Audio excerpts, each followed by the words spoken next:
오늘 말씀의 제목은 양자된 자의 영광, 하나님의 유업을 잇는 자입니다. 양자된 자의 영광, 하나님의 유업을 잇는 자.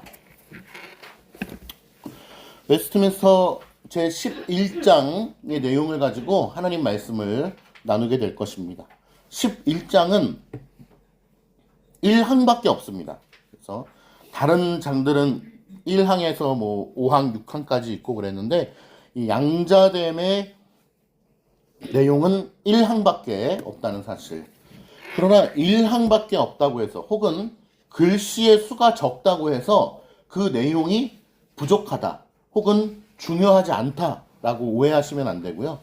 이 모든 교리의 총체적인 내용은 하나이고 또 그 모든 내용은 다 동일하다. 그러니까 어떤 순수한 교리의 내용 안에 다 하나로서 포함되어 있는 것이지 어떤 교리는 좀 더 중요하고 어떤 교리는 좀 덜 중요하고 우리가 그런 식으로 생각해서는 안 될 것입니다. 그래서 오늘은 양자됨, 그죠? 아마 생소하실 수도 있고 그러나 구원의 서정 가운데 하나님께서 우리를 자녀 삼아 주셨다라는 것, 이것은 너무나 많이 들어보셨기 때문에 익숙한 표현일 거예요. 하나님께서 우리를 자녀 삼아 주셨다. 그래서 우리는 하나님을 아버지라 부를 수 있다라고 하는 개념을, 이건 너무나 익숙한 개념이실 텐데 이것이 구속사의 흐름 가운데에서는 어떠한 중요한 위치를 가지고 있고 그냥 구원받는 거에서 끝나는 것이 아니고 하나님이 우리의 아버지 되신다라는 개념, 그리고 하나님께서 우리를 자녀 삼아 주신다라고 하는 개념, 특별히 우리를 입양해 주심으로 말미암아 후사로 삼아 주신다라는 것, 그죠? 아들로 삼아 주신다라는 것이 어떤 개념이 우리 속에서 있는 것인가를 우리가 좀 깨달을 수 있기를 바랍니다. 우리는요, 하나님의 말씀을 듣고 믿음으로 수납할 때에 우리가 어떤 이 신앙적인 내용을 믿음으로 수납한다는 것은 참으로 신비로운 것입니다. 왜냐하면 때로는 믿어지지 않지만 그냥 믿음으로 수납되어지는 경우가 있기 때문에 그렇습니다. 아마도 대부분의 신자들은 내가 이해가 되고 내 마음속에 받아들여지면 그걸 믿겠습니다 라고 하는 경우는 거의 없을 것입니다. 그러한 사상을 가지고 있는 사람은 믿지 않는 거죠, 거의 다. 그러나 우리는 대부분의 모든 성도들은 무조건적인 하나님의 은혜의 작용에 의해서 그냥 믿어지는 경우가 대부분일 것입니다. 믿어지는 것이죠. 수동적인 것이죠. 그러나 제가 지금 말씀드리려고 하는 것은 믿어지는 하나님의 은혜 이면에 또 우리의 교만함은 어떠한 마음이 우리의 가슴 속에 잡고 있느냐? 여전히 우리는 나 중심적인 생각을 하기 때문에 이해가 되면 믿겠다라고 하는 의지가 우리의 심령 가운데 강력하게 있다는 것입니다. 그러니까 여기에 계신 저를 포함해서 우리 모두가 내 마음속에는 우리의 교만한 습성 가운데는 여전히 이해가 되면 믿을게요. 이해가 되면 믿음으로 받아들일게요 라고 하는 습성이 강하게 남아있다라고 하는 사실을 인정하셔야 돼요. 우리 안에 그런 교만함이 있다는 거를. 그래서 나는 성령의 내용을 모두 다 믿어요 라고 얘기를 하지만 사실상 여전히 우리의 마음 가운데는 이해가 되니까 믿는다라고 하는 우리의 마음 속에 그 습성이 여전히 있는 것입니다. 그래서 예를 들면 가장 인간이 이해할 수 없는 것 중에 하나가 바로 예정 아니겠어요? 하나님의 예정. 하나님께서 다 정하셨다라고 하는 것을 예정. 깨워드리세요. 좀 그냥 보고 있지 마시고 깨워주세요. 세게 깨워주세요. 세게. 일어나서 계시던지. 왜냐면 이게 우당탕 지금 넘어질 수 있는 계속 눈에 보이니까 제가 좀 불안해가지고 옆으로 넘어지실 수가 있기 때문에.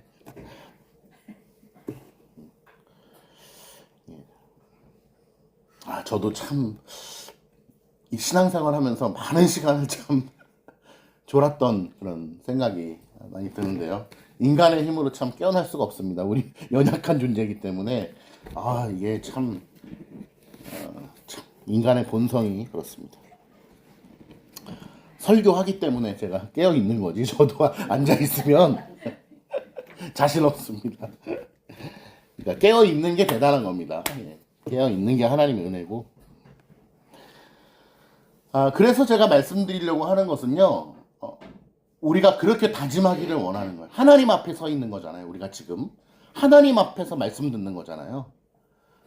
교회로서 앉아 있고 설교자와 함께 있지만 하나님 앞에 앉아 있는 거란 말이에요. 그렇다면 우리는 그렇게 고백하기를 원하는 것이죠. 하나님, 제가 이해가 되고 지식적으로 받아들여질 때 믿는 것이 아니라 하나님의 말씀이라면 믿고 싶습니다. 믿겠습니다도 아니에요. 우리는 믿을 능력이 없어요. 하나님의 말씀이라면 이해가 되던 이해가 되지 않건 믿음으로 수납할 수 있도록 은혜를 베풀어 주세요. 그러한 마음의 소망은 있어야 되지 않겠습니까? 그렇다면 하나님께서 그 기도를 멸시치 않으실 거라고 믿습니다. 성경에 약속된 것이기 때문에. 하나님, 이해가 되고 지식적으로 우리가 이게 깨달아지면은 믿는 것이 아니고 하나님의 말씀이라면 믿음으로 수납할 수 있도록 제발 좀 도와주세요. 이해가 돼서 믿는 것이 아니라. 근데 우리는 여전히 때로는 그런 때가 많이 있잖아요. 이해가 안 되네. 이게 도대체 이게 어떻게 그런다는 거지? 이해가 안 되네. 이거는 뭐냐면 이해가 되어야 받아들일 텐데 이해가 잘 안 되네 라는 얘기를 하잖아요. 우리는 저 역시도 너무나 교만하기 때문에 늘 이해를 하기를 원해요. 야, 정말 저 사람 이해가 안 되네.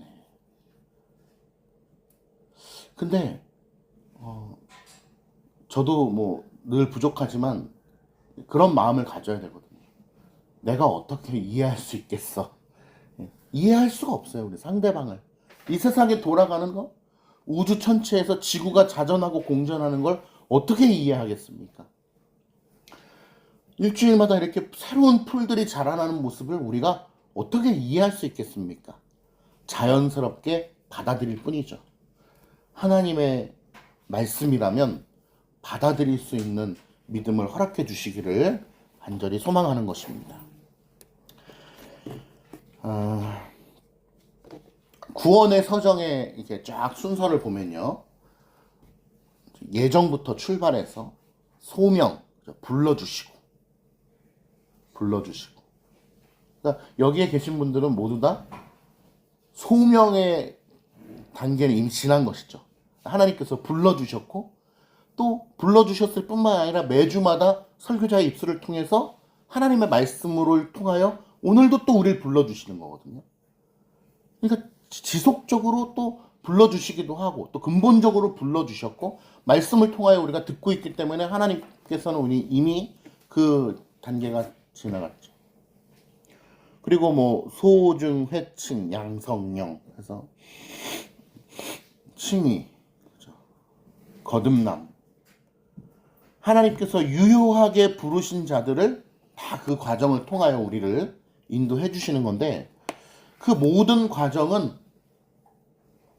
또 하나다라고 하는 개념을 우리가 잊지 말아야 됩니다. 왜 하나다라고 하냐면은 모든 과정이 한 방에 일어난다, 단번에 일어난다 이런 뜻이 아니고 물론 논리적 순서예요. 그래서 논리적 순서이기 때문에 한 번에 일어나는 경우도 있고 또 수십 년의 인생의 과정을 통하여서 우리에게 언젠지 모르게 일어나는 경우가 많단 말이에요. 그러니까 당신 언제 중생했어요? 라고 물어보면 언젠지 모르는 게 보통이에요. 그 정상이에요. 물론 사도 바울처럼 저는 몇 날 몇 시에 다메섹 도상에서 주님을 만났습니다. 그렇게 얘기하는 사람도 있어요. 그리고 우리 일반 성도님들 중에도 그런 사람이 있어요. 가끔. 제가 언제 딱 예를 들어서 배를 타고 가는데 배가 뒤집어지는 순간에 전 바다에 빠져 죽는 줄 알았는데 그때 주님을 만났습니다. 이런 사람들도 있어요. 뭐 교통사고가 크게 났는데 그날 나는 즉사하는 줄 알았는데 하나님께서 살려주신 그때 나는 하나님 기도하면서 만났다. 이럴 수도 있는데 대부분은 인생의 과정 가운데 내가 언제 중생했는지 언제 칭의를 받았는지 모른단 말이죠. 근데 인생의 과정 가운데에 그것이 통으로 우리에게 주어지기 때문에 하나다라고 하는 개념을 말씀을 드리는 것이고, 그러나 그 하나다라고 하는 그 구원의 서정 가운데 안에 이러한 요소들이 있는 겁니다. 칭의와 양자됨, 이러한 요소들이 있는데 이러한 의미가 우리에게 그럼 아무 소용이 없는 거냐? 하나니까 구원 받았으면 됐지. 뭐 그게 뭐가 중요해라고 해선 절대 안 된다는 것입니다. 구원 받았는데 하나님이 나를 자녀 삼아, 아예 그런 건 몰라. 자녀 삼든 말든 천국만 가면 되지. 이러면 안 된다는 거예요. 그러니까 구속사에 대한 그 이해가 우리에게 없거나 관심 없는 분야가 돼서는 안 된다. 그러므로 오늘 양자됨, 하나님께서 우리를 자녀 삼아 주셨다라는 것이 어떤 의미인지를 오늘 1항을 통해서 보도록 하겠습니다. 3페이지 본문. 하나님께서는 의롭다함을 받는 모든 사람들이, 칭의를 얘기하는 거죠. 칭의받은 모든 사람들이 누구 안에서? 독생자 예수 그리스도 안에서 이런 것들이 이루어진다고 하는 것입니다. 자, 우리가 예수 그리스도를 하나님의 독생자라고 부릅니다. 하나님은, 예수 그리스도는 그가 하나님의 형체로는 하나님의 본체이시고 그분이 위격적 관계에서는 아들이란 말이에요. 그럼 위격적 관계 속에서 그분은 뭐라고 불리우시냐면 독생자 아들이라고 불려요. 하나님의 아들이라고 불립니다. 그러면 우리도 하나님께서 양자 삼아주시고 자녀 삼아주셨으니까 나 이재신도 하나님의 독생자 아들이야 라고 얘기할 수 있나요? 그럴 수는 없습니다. 하나님께서 우리를 양자로, 양자라는 것은 받아들여 준 거죠. 아들로.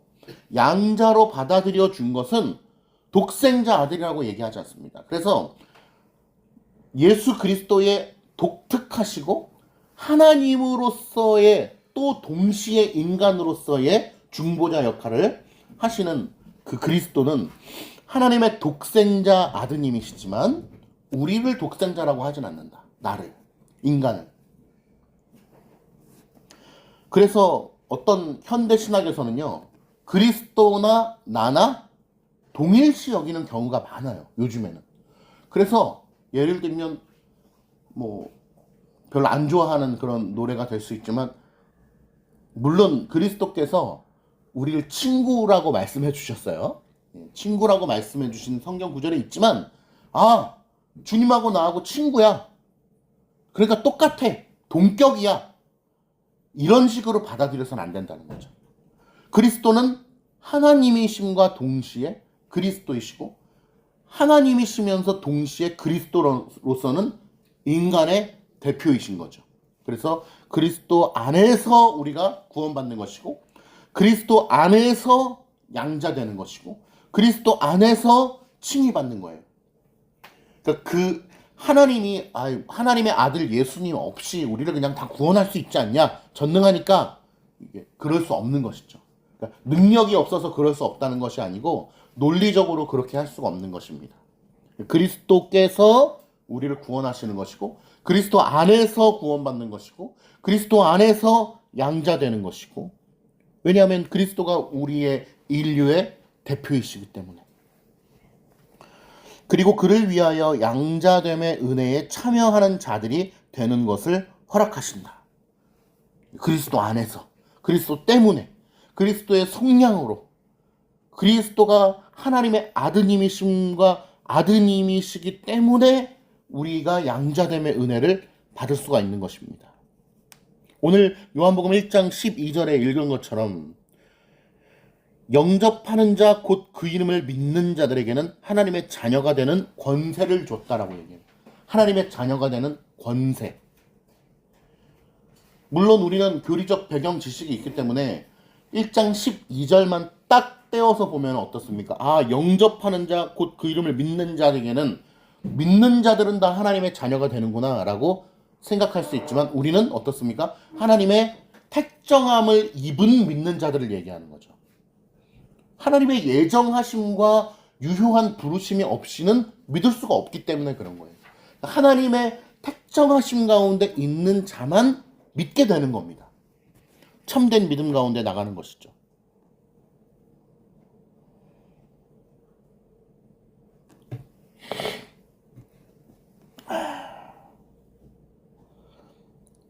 그래서 그러한 자들만 하나님의 양자됨의 은혜에 참여하는 것을 허락하신다. 당연한 것이죠. 이로 말미암아 그들은 하나님의 자녀의 수요에 들게 되고, 물론 그 전에는 그 구원의 예정함이 없냐? 그렇지 않죠. 구원에 대하여 예정하심이 있고 태초부터 정하셨지만 이러한 구원의 서정의 과정을 통하여서 이러한 때에 하나님의 자녀의 수요에 들게 된다라고 하는 것이죠. 그러니까 하나님의 예정이 섭리 가운데에 이루어지는 사건인 거죠. 자녀로서의 자유와 특권을 누리게 된다. 저는 오늘 이 설교를 준비하면서 이 자녀로서의 자유와 특권에 방점을 찍고 좀 말씀을 드려보려고 합니다. 자녀로서의 자유와 특권. 자, 하나님을 아버지라 부르는 주의 성도들이여, 우리에게는 하나님의 자녀로서 양자 삼아주신 은혜 가운데에 자유와 특권이 있음을 믿으시기 바랍니다. 자유와 특권이 우리에게 있다. 자, 그러면 우리에게 무슨 자유가 있냐라고 하는 것입니다. 자유하면 일단 성경 말씀이 기억이 나죠. 진리가 너희를 자유케 하리라. 진리가 우리를 자유케 한대요. 하나님께서 우리를 자녀 삼아주심으로 말미암아 우리에게 부여됐는데 자유가 부여되었대요. 그런데 어떤 사람들은 하나님의 진리의 말씀을 접하면서 어떻게 생각하냐면, 아, 정말 자유가 없다. 놀러 갈 수도 없고, 이거는 뭐 술 담배도 내가 맘대로 못하고, 살인도 맘대로 못하고, 도둑질도 못하고, 나 이제 자유가 없네? 하나님을 만남으로써? 이렇게 생각한단 말이에요. 그러면은 말이 틀리잖아요. 거기서 말하는 그 자유가 아니라는 거죠. 자, 우리는 어떤 자유가 있습니까? 한번 속으로 생각해 보세요. 장로님, 속으로 생각해 보세요. 우리가 그리스도를 믿음으로 말미암아 하나님의 자녀로 입양됨으로 말미암아 우리가 어떤 자유가 있습니까? 우리에게. 뒤에 가면 이제 그 힌트가 나오는데요. 첫 번째로는 하나님을 찾을 수 있는 자유가 생긴 거죠. 하나님 부를 수 있는 거예요. 하나님을. 하나님, 저의 기도를 들어주시옵소서. 제가 이것을 필요로 합니다. 저의 필요를 쥐어 채워주옵소서. 우리의 기도를 들어주시옵소서. 하나님을 이렇게 찾고 외칠 수 있는 자유가 우리에게 주어진 것입니다. 그리고 특권이 우리에게 주어졌습니다. 그것은 무엇입니까? 그건 역시 하나님을 찾을 수 있는 특권이죠. 그러니까 자유와 특권은 자유 따로, 특권 따로 이렇게 생각할 수 있는 것이 아니죠. 자유와 특권을 누리게 된다. 근데 세상의 기준으로 우리가 생각을 하면은 우리는 자유와 특권에 대하여 받아들일 수가 없는 거예요. 예를 들면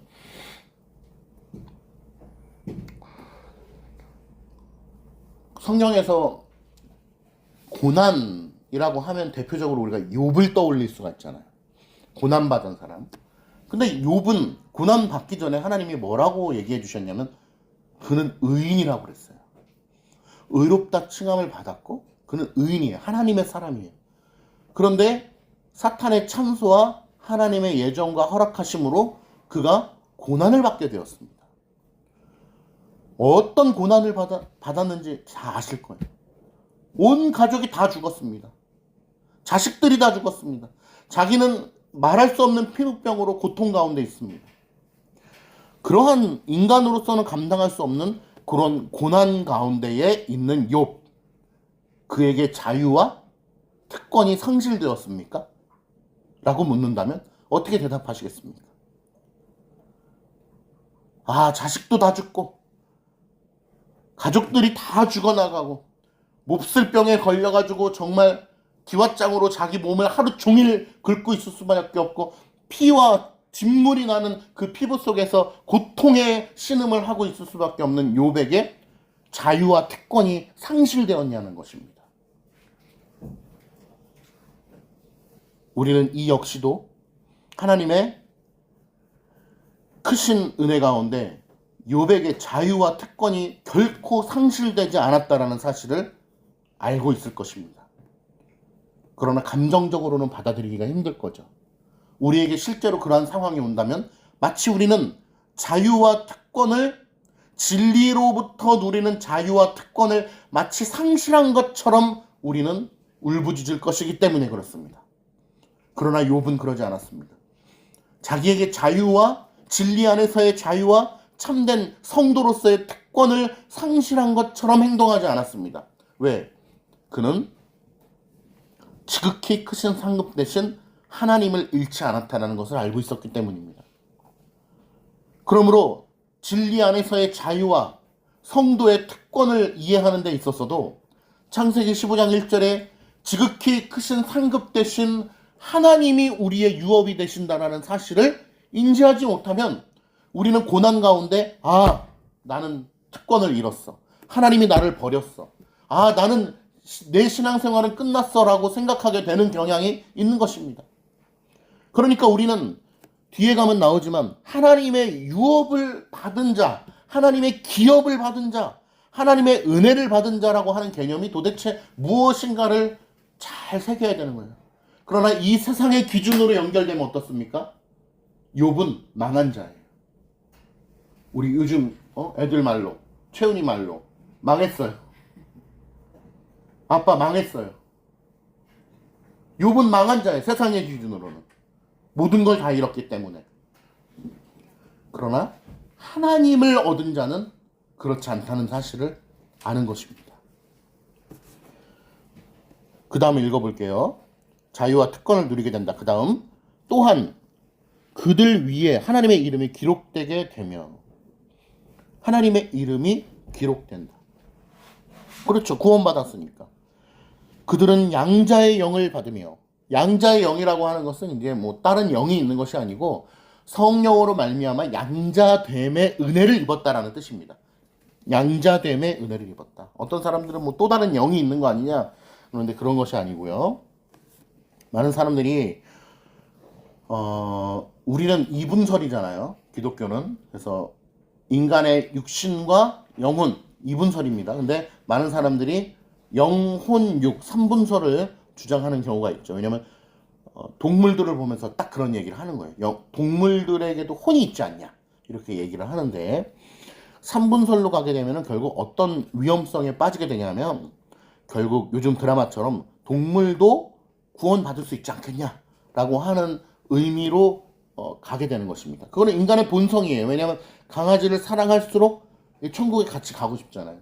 그리고 우리 가족만큼은 천국에 가고 싶잖아요. 내 가족만큼은, 내 자식만큼은, 내 부모만큼은.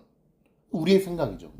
그것이 아니고 그것 이전에 무엇으로 하나님께서 구원을 결정하시는 겁니까? 하나님의 기쁘신 뜻 가운데에 예정하심으로 구원을 결정하시는 거죠. 그래서 우리는 천국에 가서도 서로 알아보기를 원하고 가족끼리 서로 같은 집에 살 수 있지 않을까를 고민하지만 그것은 헛된, 우리가 고민할 필요가 없는 그러한 고민이 되는 것입니다. 그래서 요즘에는 우리 교회는 그렇지 않지만 동물들 이제 큰 문제잖아요. 우리 엊그제도 그 쇼핑몰에 가니까 이제 요즘엔 쇼핑몰들이 이제 다 동물들도 개만 되는 거죠? 고양이도 되나요? 고양이도 못 봤어. 고양이. 다른 동물은 안 되겠죠. 말 끌고 오고 그런 건 안 되잖아요. 보통 개를. 그죠? 제가 봐도 너무 개가 예뻐요. 참. 너무 저도 개를 좋아합니다. 개가 참 예쁘고. 그런데 문제는 강아지는 강아지로서의 예쁨으로 끝나야지. 그것이 이제 끌어올라오면 안 되는 것이죠. 요즘에는 어린이들이 없잖아요. 그래서 교회마다 보통 뒤에 이제 유리창에 있는 유아실이 보통 있잖아요. 근데 정말 이게 저도 상상을 못 했었는데 벌써 그런 교회가 있다고 합니다. 작은 교회인데도. 뭘까요? 유아실이? 강아지 같이 있는 거. 왜냐하면 왜 그런 일이 일어나게 되냐면 못 나오니까 강아지 때문에. 평생을 그렇게 헌신하시던 권사님이 어느 날 안 나온 거예요. 못 나온 거예요. 아, 어떻게 되신 거예요, 권사님? 많이 편찮으세요? 아, 우리 애가 많이 아파가지고요. 갈 수가 없은 거예요. 그러니까 어때? 목사 입장에서 그러면 데리고 오시라고. 이렇게 된 거예요. 그런 일들이 일어나고 있다고 하더라고요. 참, 이게 아주 그런 차원에서 우리의 신학을 전수해 주신 교수님께서는 그런 얘기를 했거든요. 강아지가 집 안으로 들어오는 순간 예견된 일이다. 그것은 마당에서 길러야 되는데 집 안으로 들어오는 순간 다 예견된 일이라고 얘기를 하더라고. 근데 뭐 이게 뭐 전원주택에서 사는 사람이 몇이나 되겠습니까? 밖에서 개를 기를 수 있는 사람이. 아무튼 그런 것들을 우리가 좀 분별할 필요가 있다. 양자의 영을 받으며 담대하게 은혜의 보좌로 나아가며. 우리가 담대하게 은혜의 보좌로 나아갈 수 있는 근거가 어디 있냐? 바로 예수 그리스도. 그리고 예수 그리스도 안에서 우리가 자녀 삼아 주셨기 때문에. 그러니까 이 예배 자체가 결국에는 하나님의 자녀이기 때문에 우리가 하나님 앞에 드릴 수 있는 거예요. 아버지라고 부르며 하나님을 부르짖을 수 있는 것입니다. 참회의 기도요. 하나님의 자녀이기 때문에 우리가 기도를 드릴 수 있는 것입니다. 그때마다 참회를 하면서 죄를 용서받는 개념이 아니라 아버지의 은혜를 구하는 방식으로서의 참회의 기도인 것이죠.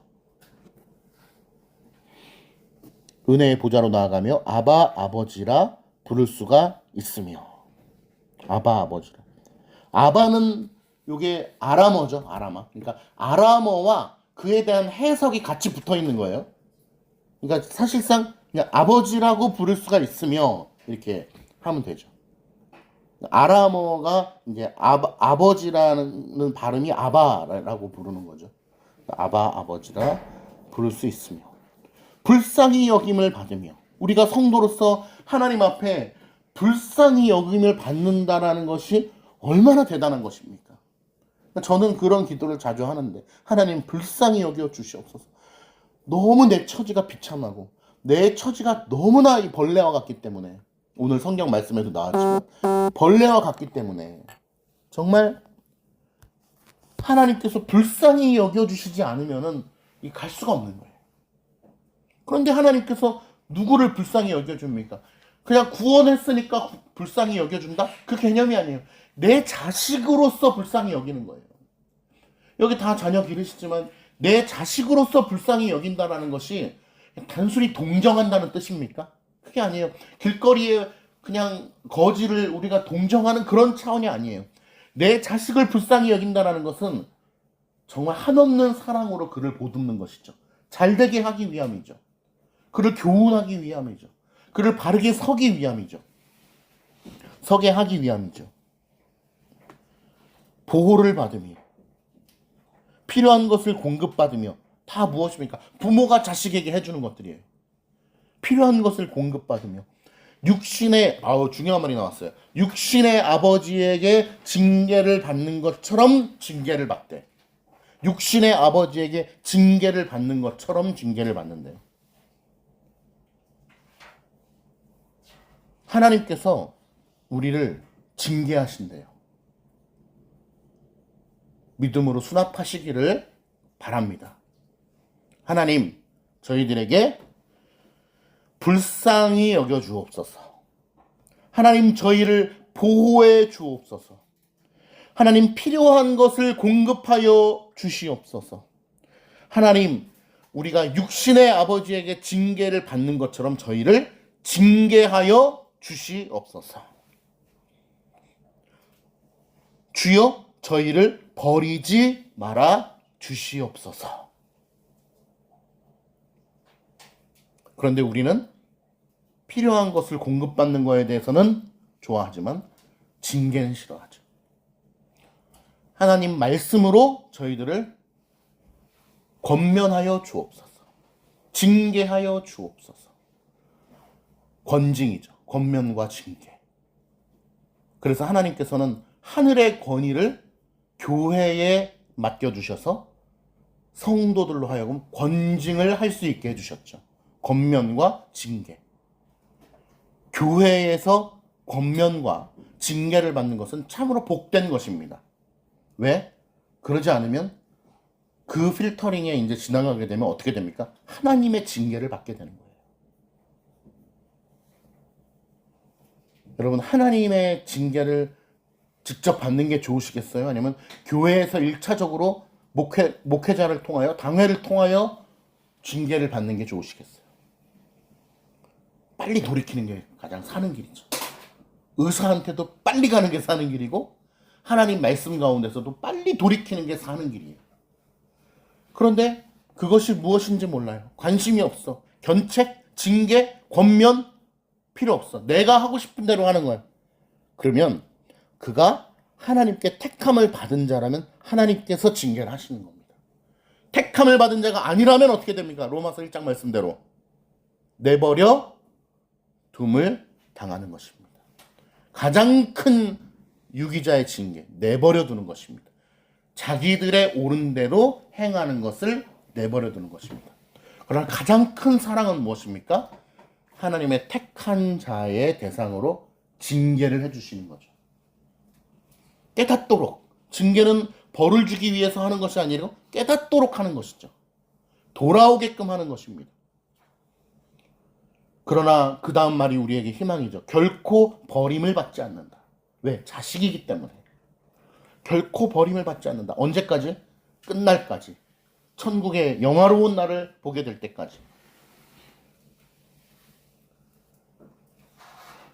그러니까 우리는 세상의 기준으로 잘되게 하는 것이 우리에게는 굉장히 흡족 마음에 들잖아요. 이 세상에서 잘되게 하는 것이 하나님께서 우리에게 잘되게 해주는 거라고 생각하지만은 그렇지 않아요. 육신의 아버지에게 징계를 받는 것처럼 징계를 받는다는 것은 잘되게 하려고 하는 거예요. 어떤 잘되게? 하나님의 기준에서 잘되게 하는 거. 이 세상에서 기준이 아니고 하나님의 우주의 법칙 가운데 잘되게 하는 것. 하나님, 지극히 크신 상급이 하나님이신 것을 깨닫게 하기 위하여 계속해서 징계하시는 거예요. 그런데 결코 버림을 받지 않는다. 구속의 날까지, 구속을 완성하는 날까지 인치심을 받는다. 인치심, 그죠? 도장인, 도장을 찍어주신다. 변하지 않는다. 법적 효력이 있다.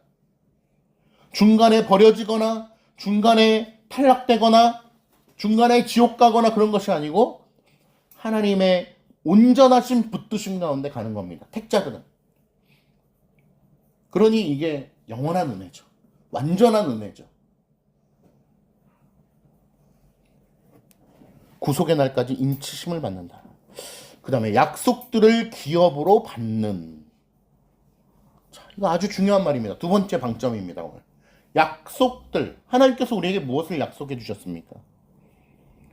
나는 너의 하나님이다. 내가 너의 하나님이다. 그리고 너는 내 백성이다. 내 아들이다. 나의 자녀다. 라고 하는 약속을 우리에게 해주신 겁니다. 그 약속을 기업으로 받는 거예요. 여러분, 기업으로 받는다는 것은 무엇입니까? 유업으로 받는다는 것은 이 땅에 뭔가 좋아 보이는 저 건물 하나를 내가 기업으로 받는다면 얼마나 좋을까? 저 빌딩을 기업으로 받을 수 있다면 얼마나 좋을까? 이 개념이 아닌 것이죠. 하늘의 기업을 받는다는 것은 1차적으로 구원의 은혜를 받는 것이요. 그리고 하늘의 영광을 받는 것이요. 근원적으로는 지극히 크신 상급 대신 하나님을 기업으로 받는 것이죠. 하나님 자기 자신을, 하나님이 주시는 선물에 관심이 있는 것이 아니에요. 하나님 당신이 나의 지극히 크신 상급 되심을 믿음으로 고백하는 그 은혜를 받는 것입니다. 이 은혜를 받지 않는다면 천국에 가서도 우리는 실망하게 되는 거예요. 아, 영화관이 없네. 아, 쇼핑몰이 없네. 아, 여기 뭐가 없네. 내가 바라던 천국이 아닌데요. 저는 다시 세상으로 가겠습니다. 이렇게 될 수밖에 없어요. 물론 이건 우스갯소리지만 우리가 영화되는 날에는, 죽는 날에는 영화되어서 아마 반드시 지극히 크신 상급이 누구이신가를 깨닫게 되겠죠. 하나님의 은혜로. 그러나 그것을 이 땅 가운데서도 깨닫는다면 얼마나 그것이 복된 것입니까? 약속들을 기업으로 받는 영원한 구원의 상속자들이다. 영원한 구원의 상속자들이다. 하나님을 상급으로 받는. 그러니 자녀됨의 은혜가 얼마나 대단한 것이고, 자녀됨의 은혜가 얼마나 하늘의 영광인 것이고 중요한 것인가 라고 하는 것을, 그러니까 구속사의 은혜 가운데 이 양자됨의 은혜를 결코 배제할 수 없는 거죠. 왜냐하면 우리는 성경 구절을 적어놨지만 전체 성경의 많은 구절에서 하나님께서 우리를 자녀 삼아 주셨다라고 하는 것, 그 중에 하나, 요한복음 1장 12절 13절, 하나님으로부터 난 자들 얘기하면서 하나님의 자녀가 되는 권세를 주셨다라고 합니다. 그래서 여러분, 하나님의 자녀된 자는 반드시 경건의 생활로 나아가야 해요. 말씀과 기도를 우리가 중요시 여기지 않고 등한시 여기면서 우리는 구원받았어? 라고 얘기하는 거는 이건 어불성설인 것이죠.